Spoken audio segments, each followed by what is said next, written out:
السلام علیکم دوستو، مزید ویڈیوز کے لیے پختونخوا چینل کو سبسکرائب کیجئے گا، شکریہ۔ نجی ٹی وی جیو نیوز کے سینئر صحافی و کالم نگار سہیل وڑائچ نے آج یہ روحانی دنیا ہے کے نام سے اپنا کالم شائع کیا ہے، جس میں انہوں نے بشریٰ بی بی کے روحانیت کے بارے میں گفتگو کی اور ایک انتہائی حیران کن واقعہ بھی سنایا ہے۔ تفصیلات کے مطابق سہیل وڑائچ نے اپنے کالم میں لکھا کہ بشریٰ بی بی بابا فرید کی تعلیمات کی سالک و مرید ہیں۔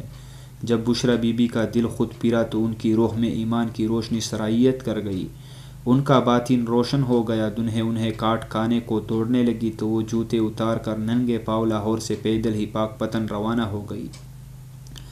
بشریٰ عمران کو بابا فرید رحمۃ اللہ علیہ کے وسیلے سے روحانی دنیا میں وہ درجہ حاصل ہو گیا ہے کہ وہ مستجاب الدعوات بن گئی۔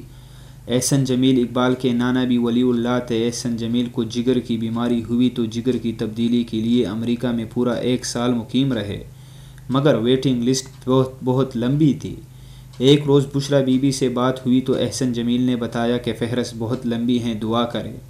بی بی بشریٰ عمران نے دوسرے ہی دن جوابی فون کیا اور کہا کہ حضرت فاطمیہ رضی اللہ عنہا سے درخواست کی ہیں اور انہوں نے آپ کے لیے دعا قبول کر لی ہے۔ احسن جمیل کے بقول دوسرے ہی دن انہیں فاطمہ نامی خاتون نے فون کر کے کہا کہ فوراً اسپتال پہنچے، آپ کا جگر ٹرانسپلانٹ کرنا ہے۔ احسن جمیل اقبال اسے حسن اتفاق سمجھنے کو تیار نہیں، اور نہ ہی روحانی دنیا کا کوئی اور شخص، اسے ہی تو کرامت کہتے ہیں۔